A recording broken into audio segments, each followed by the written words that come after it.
जय हिंद friends, welcome back to my channel. I hope you all are doing well and safe. So मैं भी अच्छा हूँ।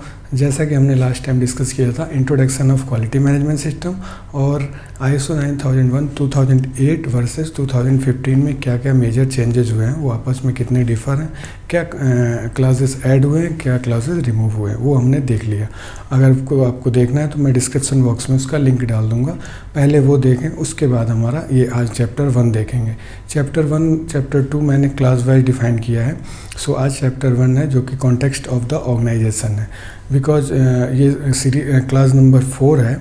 1 2 3 class number 1 to 3 is coming under general category. So आपको इसकी ज़रूरत नहीं है, ओनली हम स्टार्ट करेंगे क्लास नंबर 4 से, क्योंकि डॉक्यूमेंटेशन में हमारा इम्प्लीमेंटेशन में क्लास नंबर 4 से क्लास नंबर 10 की ज़रूरत पड़ती है। ओके, सारे डॉक्यूमेंटेशन इसी के अंडर में आते हैं, तो हम क्लास नंबर 4 से स्टार्ट करेंगे context of the organization. Okay, तो क्लास नंबर 4 में जो है 4 में जो है कॉन्टेक्स्ट ऑफ द ऑर्गेनाइजेशन, इसमें 4 सब कैटेगरीज आती हैं, लाइक 4.1 4.2 4.3 एंड 4.4। ओके, सो आज का टॉपिक हमारा जो हमने लिया है chapter 1 context of the organization. इसके बाद चैप्टर वाइज हमने डिफाइन किया है, क्योंकि ये बहुत लेंदी हो जाएगा।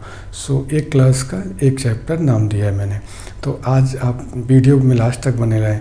अगर आप इसको देखेंगे तो आप एकदम फैमिलियर हो जाएंगे क्वालिटी मैनेजमेंट सिस्टम से, और आपका ISO के नाम से जो डर है अंदर का वो निकल जाएगा।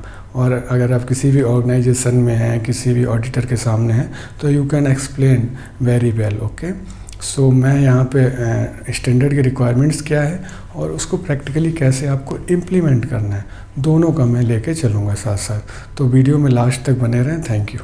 तो चलते हैं स्क्रीन पे। ओके, सो गाइस, जैसा कि मैं आपको स्क्रीन पे लेके आ गया, तो आज का स्टार्ट करते हैं। हमारा जो टॉपिक है क्वालिटी मैनेजमेंट सिस्टम का class number 4 context of the organization. Okay, so before going to our topic we will discuss about in brief only कितने हमारे क्लॉजेस हैं।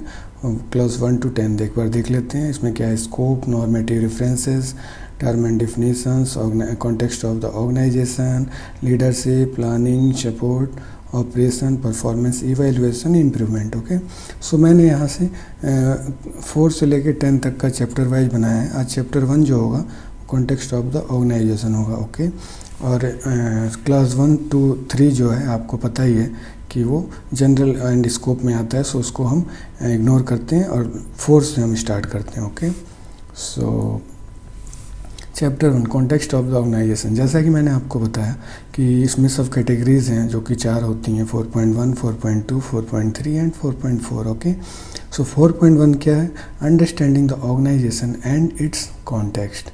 4.2 understanding the need and expectation of the interested party. Okay, 4.3 determine the scope of quality management system and 4.4 is quality management system and its processes। सो इसको 1 by 1 देखते हैं कि individual जो हमारा standard है उसकी क्या रिक्वायरमेंट है। 4.1 का जो स्टैंडर्ड है उसकी रिक्वायरमेंट क्या है, स्टैंडर्ड क्या मांगता है कि अगर हम किसी भी कंपनी में ऑडिट करने जाते हैं या कोई हमारे यहाँ ऑडिट करने आ रहा है, तो 4.1 में क्या देखेगा। So the organization shall determine external and internal issues that are relevant to purpose and its strategic direction, and the effect is ability to achieve the intended result of its quality management system.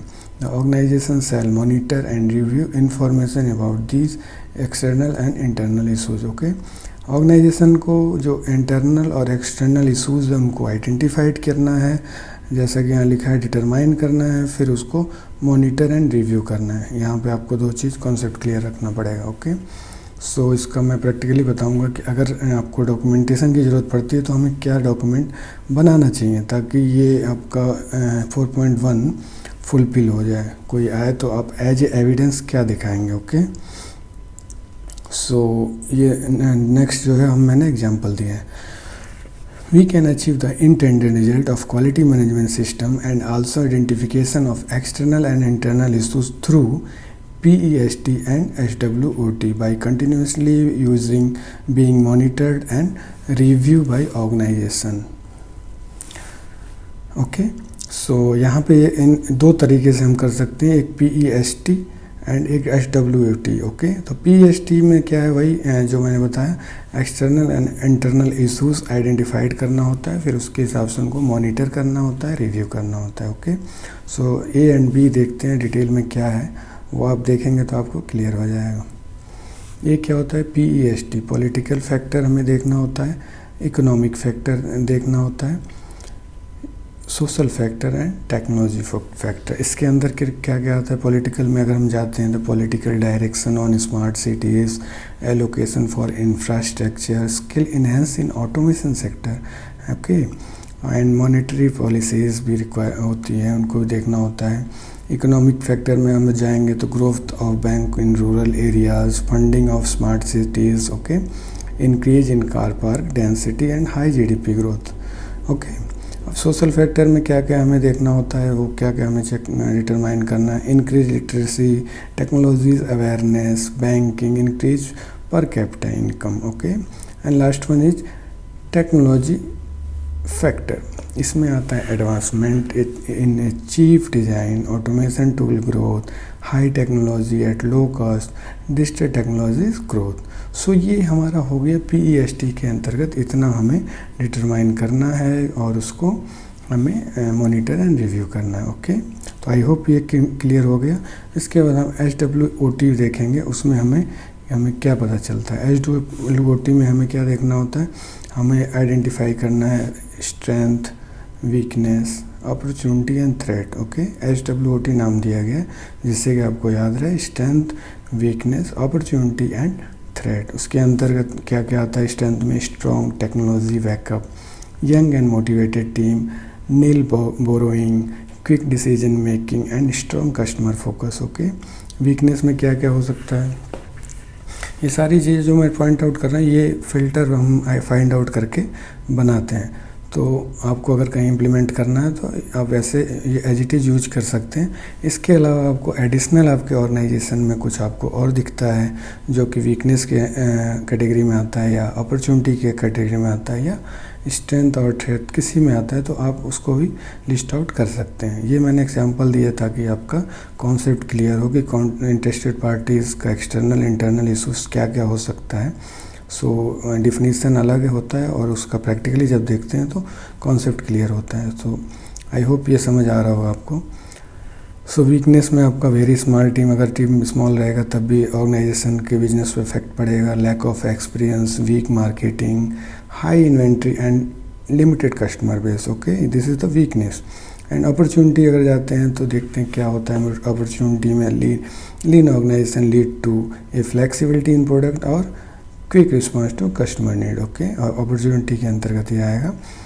Low level of competition, high growth potential, this is opportunity. Now threat, high technology import, skill development velocity, increase competition and technology leakage and attraction.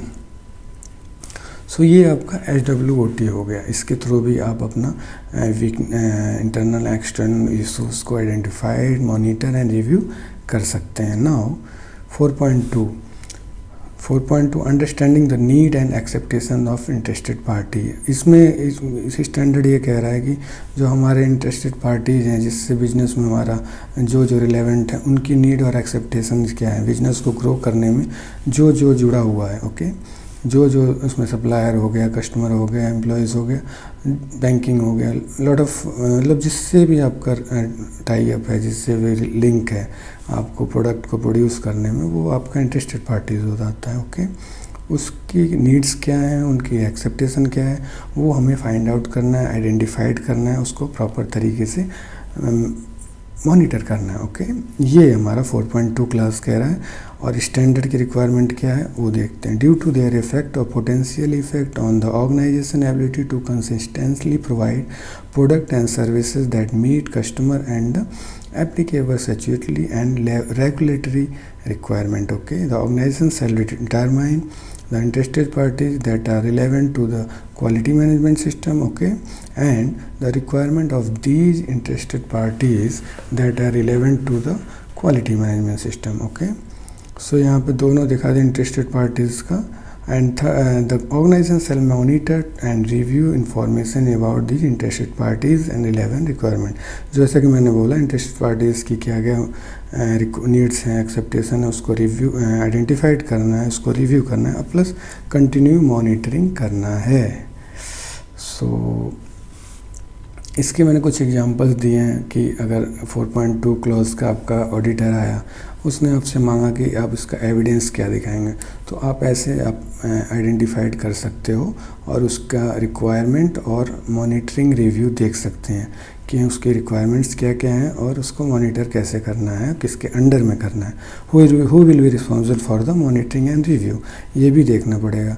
Management responsible है कि top medium level की management है, वो भी हमें यहाँ पे identified करना है। तो एक एक करके देखते हैं। इंटरेस्टेड पार्टी में पहले आ गया आपका एक्सटर्नल प्रोवाइडर। एक्सटर्नल प्रोवाइडर्स में आपका सप्लायर्स भी आ जाते हैं और जो भी आपका चाइल्ड पार्ट सप्लायर हो गए, जॉब वर्क सप्लायर हो गए, वो एक्सटर्नल प्रोवाइडर में आ गए। सो उनकी रिक्वायरमेंट क्या होती है, स्पेसिफिक कम्युनिकेशन होनी चाहिए, पेमेंट एज एग्रीड, पेमेंट जो एग्री हुआ है पेमेंट उसके हिसाब से मिलना चाहिए, on time supply of input material, technology support. Okay, ये उनकी रिक्वायरमेंट होती है। उनको हम कैसे मॉनिटर कर सकते हैं, define in document information of external provider control and review in management review meeting. Okay, दो तरीके से कर सकते हैं। डॉक्यूमेंट इन्फॉर्मेशन में डिफ़ाइन करेंगे और मैनेजमेंट रिव्यू मीटिंग जो हमारा होता है 6 मंथ 1 इन 6 मंथ या जो भी आपकी कंपनी का फ्रीक्वेंसी है उसके हिसाब से हम उसको कर सकते हैं। ओके, बिकॉज रिव्यू बहुत ज़रूरी है।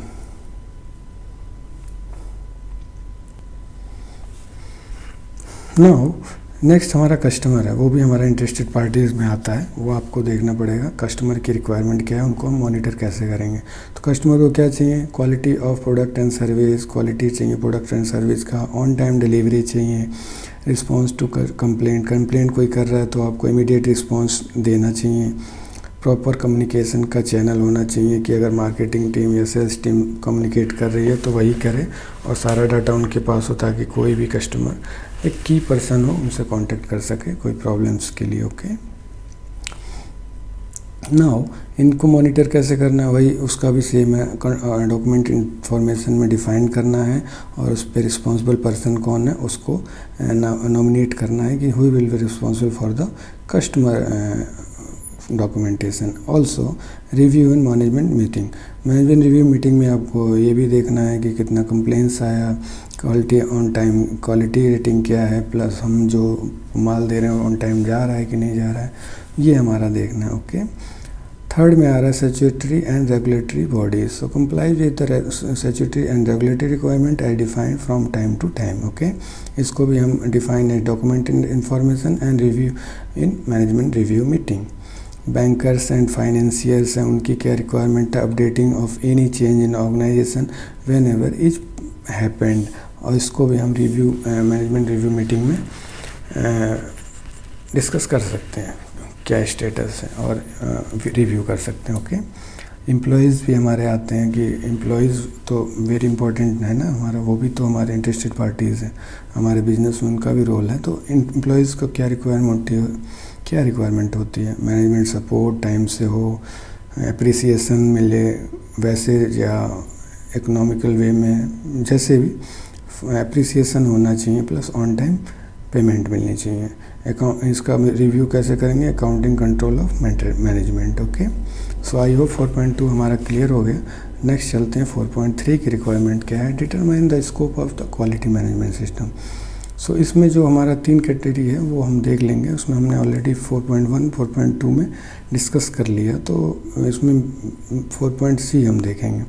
The organization shall determine the boundaries and applicability of the quality management system to stabilize its scope. Okay, when determine this scope, the organization shall consider external and internal issues refer to 4.1, the requirement of relevant interested party refer to 4.2, the product and service of the organization. So 4.1 और 4.2 we have already discussed in previous section. Okay, तो हमें इसकी ज़रूरत नहीं है, ये उसी को कंपाइल कर रहा है। ओके, नाउ हम सी देखेंगे।